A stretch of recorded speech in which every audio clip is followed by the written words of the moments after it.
नमस्कार, India voice देख रहे हैं आप। मैं हूं आपके साथ रिया डंगवाल। बुलेटिन की शुरुआत करेंगे बड़ी खबर के साथ। सबसे पहले बात उत्तर प्रदेश की सियासत की, तो यूपी की सियासत से जुड़ी बड़ी खबर आपको बता दें। कन्नौज से चुनाव लड़ सकते हैं अखिलेश यादव। तेज प्रताप यादव का टिकट कट सकता है। पार्टी नेताओं की मांग के बाद सपा में मंथन जो है वो जारी है। आज शाम तक माना जा रहा है कि इसका ऐलान भी हो सकता है। तो बड़ी खबर आपको बता रहे हैं, यूपी की सियासत से जुड़ी ये बड़ी खबर, जहां कन्नौज से अखिलेश यादव चुनावी मैदान में ताल ठोक सकते हैं। आपको बता दें, इससे पहले समाजवादी पार्टी ने एक सूची जारी की थी उम्मीदवारों की, जिसमें कन्नौज से तेज प्रताप यादव को समाजवादी पार्टी ने फाइनल किया था, उनके नाम पर मुहर लगाई थी। वहीं अब खबरें ये हैं कि शायद अखिलेश यादव कन्नौज से चुनावी मैदान में ताल ठोक सकते हैं। इस दौरान आपको बता दें कि तेज प्रताप यादव का टिकट कट सकता है। पार्टी नेताओं की मांग के बाद सपा में मंथन जारी है। आज शाम तक इसका ऐलान भी हो सकता है। तो उत्तर प्रदेश की सियासत से जुड़ी बड़ी खबर आपको बता दें, कन्नौज से अखिलेश यादव चुनाव लड़ सकते हैं। इससे पहले हालांकि समाजवादी पार्टी ने एक सूची जारी की थी अपने उम्मीदवारों की, जिसमें कन्नौज से तेज प्रताप यादव को टिकट दिया गया था और तेज प्रताप यादव के नाम का ऐलान किया गया था। वहीं अब खबरें ये हैं कि पार्टी नेताओं की मांग के बाद, कार्यकर्ताओं की मांग के बाद कन्नौज से अखिलेश यादव चुनावी मैदान में ताल ठोक सकते हैं और आज शाम ही इसका ऐलान भी हो सकता है। आपको बता दें कि कन्नौज में सुब्रत पाठक को बीजेपी ने अपना उम्मीदवार बनाया है। 2019 चुनाव में सुब्रत पाठक जीते थे। नहीं, इसमें देखना कि हम तो पहले ही अखिलेश यादव जी से कहे थे कि आप चुनाव लड़िए, आके आपके अलावा कोई चुनाव लड़ ही नहीं सकता कन्नौज में। और शायद उनको बड़ा घमंड था कि नहीं, हम किसी को भेज देंगे, वो लड़ जाएगा, जीत जाएगा। और जबकि हमने इनको कहा था कि आप अपने सफाई से भी किसी को भेज दोगे तो भी उसकी जमानत भी जब्त हो जाएगी। अखिलेश जी, यहाँ से कोई लड़ ही नहीं सकता आपके खिलाफ। आप आइए, यहाँ से लड़िए।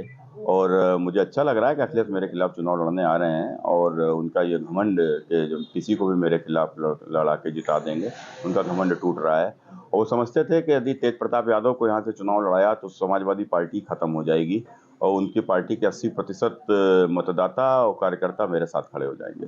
देखो, ये वही इनके कार्यकर्ता, वो जो इनके मुख्यमंत्री रहते हुए किसी ने 1 करोड़ लूटा, किसी ने 50 लाख लूटा, किसी ने कुछ कमाया, किसी ने कुछ कमाया, किसी ने मकान बना ली, दुकान बना ली। अब सत्ता से इतने लंबे समय तक बाहर हो गए हैं तो सब बिक गई हैं। अब निठल्ले हो गए हैं तो उनको लगता है कि अखिलेश यादव जी आएंगे तो उनका कुछ भला हो जाएगा। तो लेकिन खैर फर्क नहीं पड़ता। हम तो चाहते ही थे कि अखिलेश यादव जी कन्नौज से चुनाव लड़ें, तो कम से कम इनके कारनामे तो लोगों की नजरों में आए।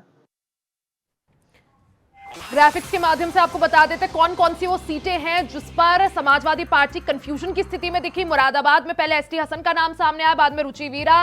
वहीं रामपुर की बात करें, मुहिबुल्लाह खान को प्रत्याशी बनाया गया। सुल्तानपुर में पहले भीम निषाद को टिकट दिया गया, उसके बाद राम भुआल निषाद का नाम सामने आया।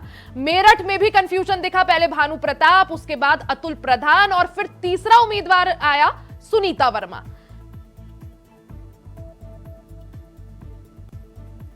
वहीं कई सारी ऐसी सीटें हैं, चाहे मेरठ हो, बदायूं हो, मुरादाबाद हो, रामपुर हो और अब कन्नौज भी, जहां पहले किसी और के नाम का ऐलान किया गया और बाद में किसी और का नाम सामने आया। खबर पर ज्यादा जानकारी के लिए हमारे साथ मोहम्मद आसिफ, हमारे संवाददाता, जुड़ गए हैं। मोहम्मद आसिफ, चर्चाओं के बाजार गर्म है क्योंकि पहले एक लिस्ट जारी होती है समाजवादी पार्टी की जिसमें तेज प्रताप यादव को कन्नौज से चुनाव लड़ाने की बात आती है। हालांकि पहले भी अटकलें लगाई जा रही थी कि अखिलेश यादव शायद कन्नौज से टाल ठोक सकते हैं, लेकिन अब फिर से चर्चाएं शुरू हो गई हैं और बात निकलकर सामने आ रही है कि फिर से अखिलेश जो है वो कन्नौज से चुनावी मैदान में कूदेंगे। जी बिल्कुल रिया, जिस तरह से सपा प्रमुख अखिलेश यादव के कन्नौज से चुनाव लड़ने का कयास लगाया जा रहा है और कयास यह भी लगाया जा रहा है कि वह 25 तारीख को नामांकन भी कर सकते हैं। इस कयास से कहीं न कहीं राजनीतिक सरगर्मी पूरी तरह से बढ़ गई है और अब जिस तरह से बीजेपी के प्रत्याशी और सांसद सुब्रत पाठक लगातार अखिलेश यादव को चैलेंज दे रहे हैं और कहीं न कहीं यह इनपुट जो बीजेपी प्रत्याशी को लगा है कि अखिलेश यादव चुनाव लड़ सकते हैं, तो यहाँ का चुनाव भी काफी दिलचस्प हो जाएगा। हालांकि समाजवादी पार्टी के राष्ट्रीय अध्यक्ष हैं, बड़ा चेहरा कहे जाते हैं अखिलेश यादव, ऐसे में जो बीजेपी प्रत्याशी की तरफ से चुनौती दी जा रही है और कई तरह जो बयान भी जारी हुआ है बीजेपी के प्रत्याशी सुब्रत पाठक का, तो कहीं ना कहीं अब जो राजनीतिक माहौल है, सियासी गर्मी है, वह पूरी तरह से मोहम्मद आसिफ, कन्नौज को काफी ज्यादा सेफ सीट कहा जाता है समाजवादी पार्टी के लिए, गढ़ भी समाजवादी पार्टी का रहा है। हालांकि 2019 में जब चुनाव हुआ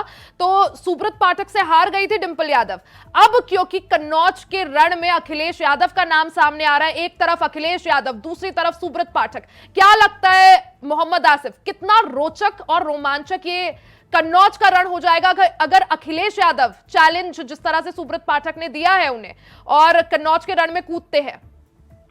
जी बिल्कुल, निश्चित तौर पर जिस तरह से सपा प्रमुख अखिलेश यादव के यहाँ से चुनाव लड़ने के कयास लगाए जा रहे हैं, यह कयास अब जिस तरह से अब यह भी कहा जा रहा है कि नामांकन भी कर सकते हैं, लेकिन गौर करने वाली बात है कि सुब्रत पाठक ने डिंपल यादव को चुनाव हराया था और यही वजह है कि सूत्रों का यह भी दावा है कि कहीं न कहीं सपा प्रमुख अखिलेश यादव सुब्रत पाठक से बदला भी लेना चाहते हैं और यही वजह है कि वह चुनाव यहाँ से लड़ सकते हैं। हालांकि जो कंफ्यूजन चल रही है, क्योंकि समाजवादी पार्टी में कंफ्यूजन का दौर चल रहा है, कई बार प्रत्याशी बदले जाते हैं, फिर रार पैदा होती है और कार्यकर्ताओं में गुस्सा होता है और कहीं ना कहीं। और मोहम्मद आसिफ, ये पहली सीट नहीं, कई सारी ऐसी सीटें हैं, चाहे मुरादाबाद हमने देखा, मेरठ और रामपुर, कई सारी सीटों पर समाजवादी पार्टी कंफ्यूज दिखी। पहले किसी के नाम को फाइनल किया गया, उसके बाद उसका टिकट काट के किसी और को टिकट दिया गया,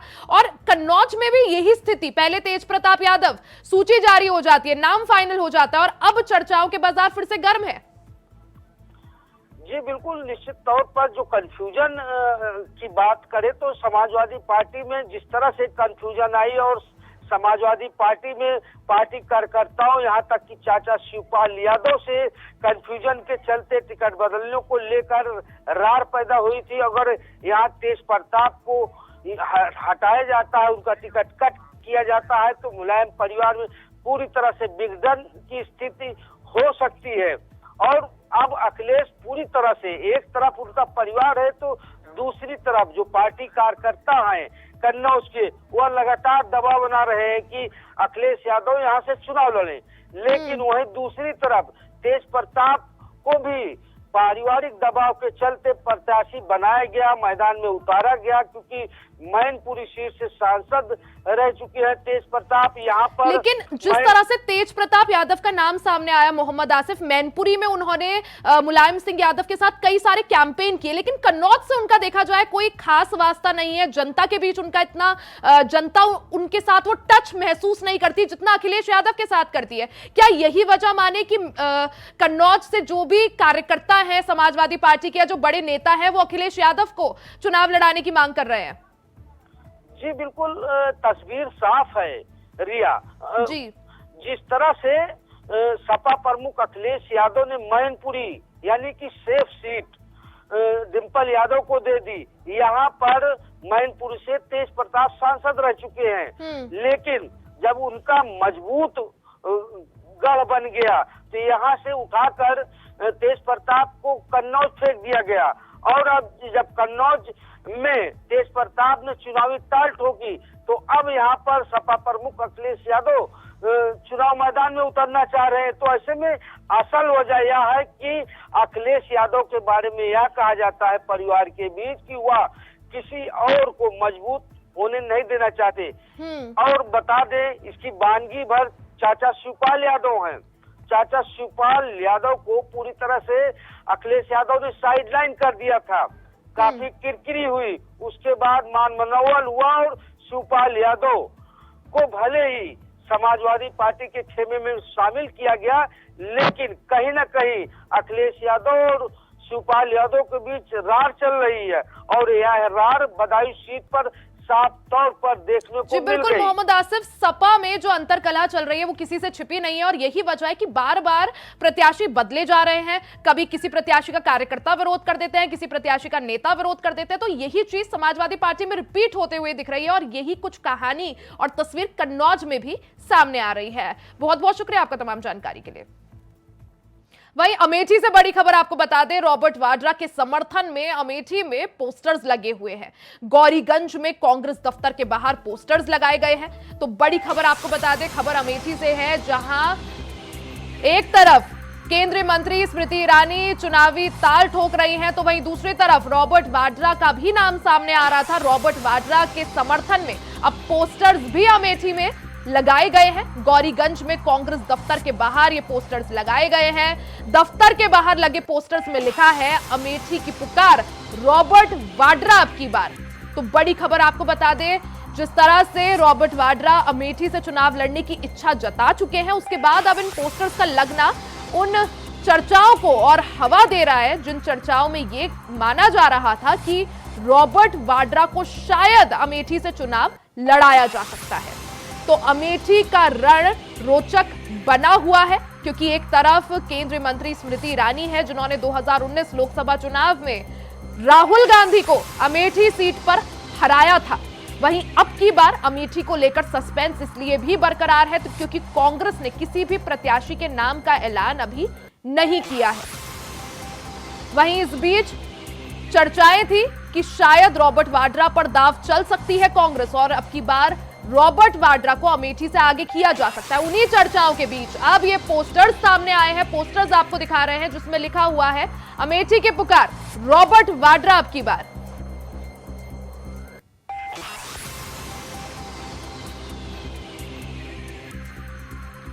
संजय यादव हमारे साथ जुड़ गए हैं ज्यादा जानकारी के साथ।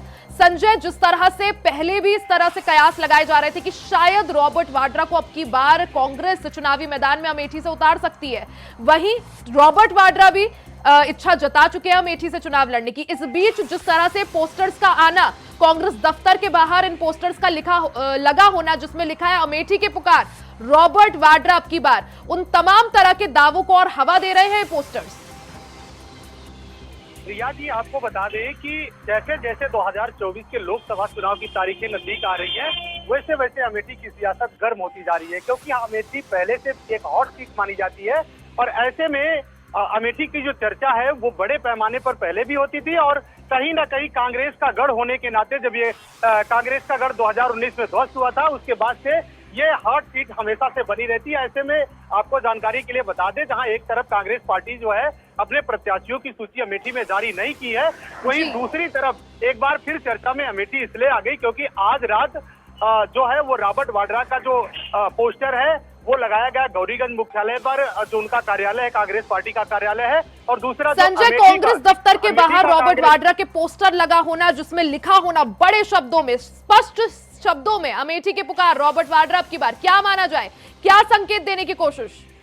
जी, मैं आपको वही बता रहा हूँ रिया जी कि ये दोनों कार्यालय पर जब ये पोस्टर लगा कि अमेठी करे पुकार, रॉबर्ट वाड्रा अब की बार, तो कहीं ना कहीं ऐसे में इस समय अमेठी में चुनाव आचार आदर्श संहिता चल रही है, जिसको लेकर प्रशासन भी पूरा तरीके से मुस्तैद है। वही जैसे ही सुबह ये पोस्टर सोशल मीडिया पर वायरल हुआ, उसके बाद हरकत में आई अमेठी पुलिस और अमेठी पुलिस ने तत्काल सभी पोस्टरों को उतारा है। कहीं ना कहीं जो अमेठी के पुलिस अधीक्षक हैं अनूप कुमार सिंह, उन्होंने बताया कि इस मामले की जानकारी हुई है, जांच कर आवश्यक विधिक कार्रवाई की जाएगी, क्योंकि कहीं ना कहीं अभी पोस्टर जिन्होंने लगाया है उनके नामों का खुलासा नहीं हो सका है। रिया जी संजय, इस पर, इन पोस्टर्स लगने पर क्या कांग्रेस के किसी नेता की प्रतिक्रिया सामने आई है, कुछ कहा हो इसको लेकर? नहीं, अभी आधिकारिक तौर पर किसी नेता की कोई प्रतिक्रिया नहीं आई है, और जबकि कांग्रेस के एक कार्यकर्ता है, उन्होंने बताया कि पुलिस ने पोस्टर उतार दिया है और सुबह ही पुलिस हरकत में आ गई थी। जब ये पोस्टर सोशल मीडिया पर वायरल हुआ था, उसके बाद ही वो पोस्टर चाहे गौरीगंज की मुख्यालय की बात करें या अमेठी के कार्यालय की बात करें, संजय, कांग्रेस की तरफ से अभी तक अमेठी को लेकर सस्पेंस है, क्योंकि किसी भी प्रत्याशी के नाम का ऐलान कांग्रेस ने यहां पर नहीं किया है और जिस तरह से कहा जाता है कि अमेठी और रायबरेली ये 2 सीटें कांग्रेस के गढ़, ऐसे में क्या माना जाए, स्मृति ईरानी के सामने कौन कांग्रेस से, कौन सा बड़ा चेहरा दावेदारी ठोक सकता है?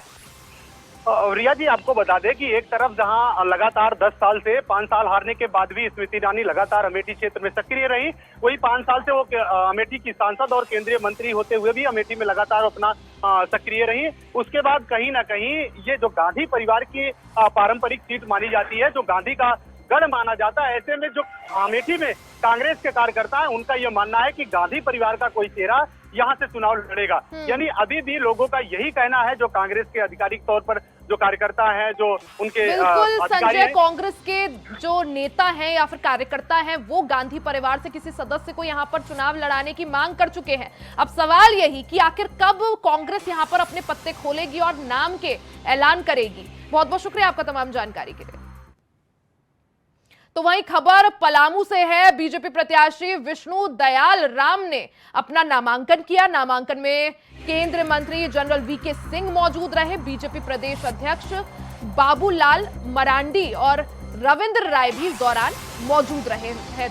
तो बड़ी खबर आपको बता दें, पलामू से एक खबर है जहां बीजेपी प्रत्याशी विष्णु दयाल राम ने अपना नामांकन आज किया। उनके नामांकन के दौरान केंद्रीय मंत्री जनरल वीके सिंह मौजूद रहे।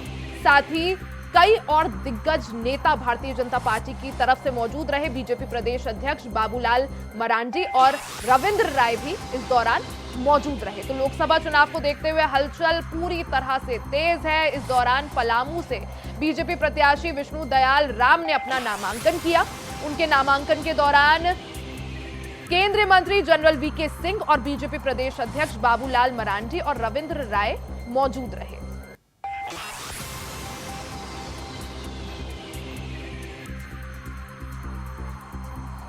पलामू से खबर है जहां बीजेपी प्रत्याशी विष्णु दयाल राम ने आज अपना नामांकन किया। नामांकन के दौरान शक्ति प्रदर्शन करते हुए केंद्रीय मंत्री जनरल वीके सिंह और बीजेपी प्रदेश अध्यक्ष बाबूलाल मरांडी और रविंद्र राय ने भी वो मौजूद रहे और भारतीय जनता पार्टी ने इस दौरान अपना शक्ति प्रदर्शन वहां किया। तो पलामू से एक खबर आपको बता रहे हैं जहां आज बीजेपी प्रत्याशी ने अपना नामांकन किया है। तो झारखंड के पलामू में बीजेपी प्रत्याशी विष्णु दयाल राम ने आज अपना नामांकन किया।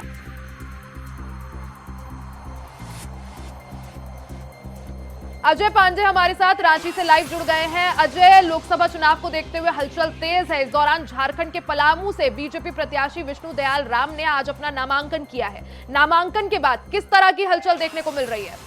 देखिए, झारखंड चौथे चरण का चुनाव झारखंड में होना है और इसकी नामांकन प्रक्रिया जारी है। आज पलामू से बीडी राम जो 4 बार वहां के सांसद रह चुके हैं और उन्होंने आज नामांकन किया है। और उनकी दूसरी विपक्षी पार्टी में ममता भुइयां जो है, जो आरजेडी से हैं, वो उन्होंने भी नामांकन आज कुछ ही देर बाद वो करेंगे।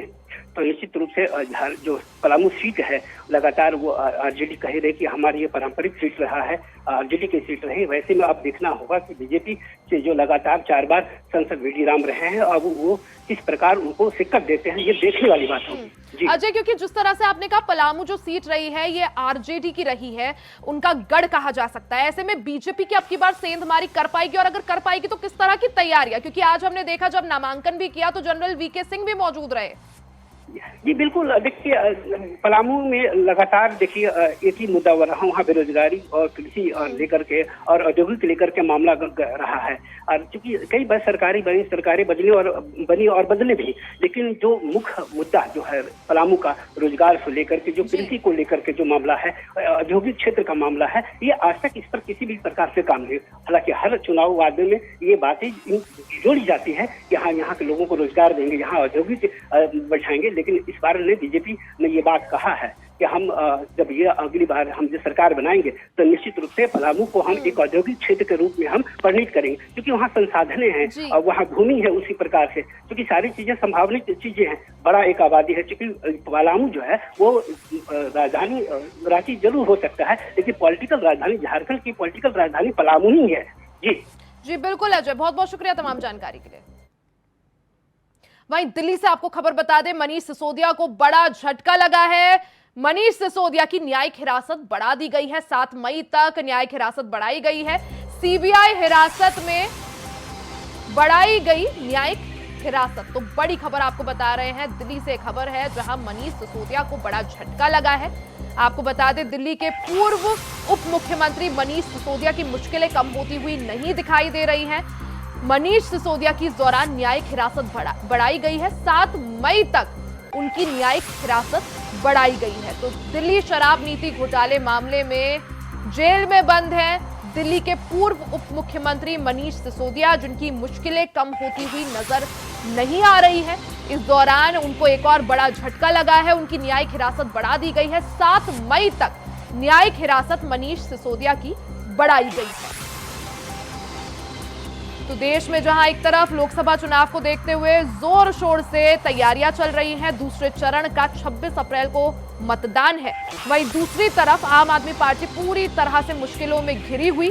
कई सारे दिग्गज चेहरे जो हैं पहले से या तो जेल में हैं और प्रचार प्रसार जो है नहीं कर पा रहे हैं, जिसमें मनीष सिसोदिया, अरविंद केजरीवाल शामिल हैं। इसी दौरान मनीष सिसोदिया को बड़ा झटका लगा है। 7 मई तक उनकी न्यायिक हिरासत बढ़ा दी गई है। तो सीबीआई की ही हिरासत में रहेंगे मनीष सिसोदिया। 7 मई तक हिरासत जो है बढ़ा दी गई है। इस दौरान मनीष सिसोदिया को यह बड़ा झटका। तो मनीष सिसोदिया को बड़ा झटका लगा है, उनकी न्यायिक हिरासत बढ़ा दी गई है। पहले से ही तिहाड़ जेल में बंद है दिल्ली के पूर्व उप मुख्यमंत्री मनीष सिसोदिया, और इस दौरान बड़ा झटका उन्हें लगा है। न्यायिक हिरासत जो है उनकी 7 मई तक बढ़ा दी गई है। बता दें कि शराब नीति घोटाले मामले में दिल्ली के मुख्यमंत्री अरविंद केजरीवाल भी तिहाड़ जेल में है और उनकी भी न्यायिक हिरासत बढ़ाई गई है। के कविता की भी न्यायिक हिरासत बढ़ाई गई है। तो ये चेहरे जो शराब नीति घोटाले मामले से जुड़े हुए हैं, चाहे मनीष सिसोदिया हो, अरविंद केजरीवाल हो, के कविता हो, इनकी मुश्किलें कम होती हुई नजर नहीं आ रही है। हालांकि इस मामले में सांसद संजय सिंह को अभी कुछ वक्त पहले जमानत मिली थी। खबर पर ज्यादा जानकारी के लिए हमारे साथ अजीत जुड़ गए हैं। अजीत, शराब नीति घोटाले मामले में मुश्किलें कम होती हुई नजर नहीं आ रही है आम आदमी पार्टी के दिग्गजों की, वहीं इस दौरान मनीष सिसोदिया को बड़ा झटका लगा है और न्यायिक हिरासत बढ़ा दी गई है। क्या जानकारी इसको लेकर? देखिए, बिल्कुल भैया बताना चाहूंगा, कथित शराब घोटाले के मामले में आम आदमी पार्टी के नेताओं की जो मुश्किलें हैं वो फिलहाल थमती हुई नजर नहीं आ रही। जहां आज पूर्व उप मुख्यमंत्री मनीष सिसोदिया की जो न्यायिक हिरासत है वो खत्म हो रही थी, जिसके बाद उन्हें पेश किया गया और आज उनकी जो हिरासत है वो 7 मई तक के लिए बढ़ा दिया गया। आपको बता दें कि इससे पहले बीते 23 तारीख को यानी कल मुख्यमंत्री अरविंद केजरीवाल और इसी मामले में गिरफ्तार के कविता को भी कोर्ट में पेश किया गया था। हालांकि जो मुख्यमंत्री अरविंद केजरीवाल है उन्हें वीडियो कॉन्फ्रेंसिंग के माध्यम से पेश किया गया था और उनकी भी जो न्यायिक हिरासत है वो कल 7 मई तक के लिए बढ़ा दिया गया था। साफ तौर पर कहा जा सकता है कि इस तरीके से लगातार जो न्यायिक हिरासत जो वो लगातार बढ़ाई जा रही है वो साफ तौर पर दिखा रहा है कि आम आदमी पार्टी को फिलहाल कोई राहत मिलती नजर नहीं आ रही है। तो मनीष सिसोदिया उन सत्तावर नेताओं में उनका नाम गिना जाता है जो आम आदमी पार्टी के न केवल पिल्लर है बल्कि जो स्टार प्रचारकों में भी उनका नाम जो वो गिना जाता है और स्टार प्रचारकों की लिस्ट में उनका नाम विशेष तौर पर लिखा जाता है। तो निश्चित तौर पर कहा जा सकता है और पूर्व मुख्यमंत्री रहे मनीष सिसोदिया को ही सबसे पहले इस कथित शराब घोटाले के मामले में आम आदमी पार्टी के पहले जो नेता थे जिन्हें गिरफ्तार किया गया था विगत फरवरी 2023 में गिरफ्तार किया गया था और 1 साल से ऊपर का समय हो गया लगातार। इस बीच उन्होंने कई बार अंतरिम जमानत याचिका भी दायर की, लेकिन उन्हें कोर्ट की तरफ से कोई राहत बिल्कुल अजीत, यानी कोर्ट की तरफ से राहत मिलती हुई नजर नहीं आ रही है। मुश्किलें यहाँ पर बढ़ती जा रही है। आम आदमी पार्टी के कई बड़े चेहरे, चाहे वो मनीष सिसोदिया हो, अरविंद केजरीवाल हो, वो अभी न्यायिक हिरासत में है और न्यायिक हिरासत जो है बढ़ा दी गई है। बहुत बहुत शुक्रिया तमाम जानकारी के लिए।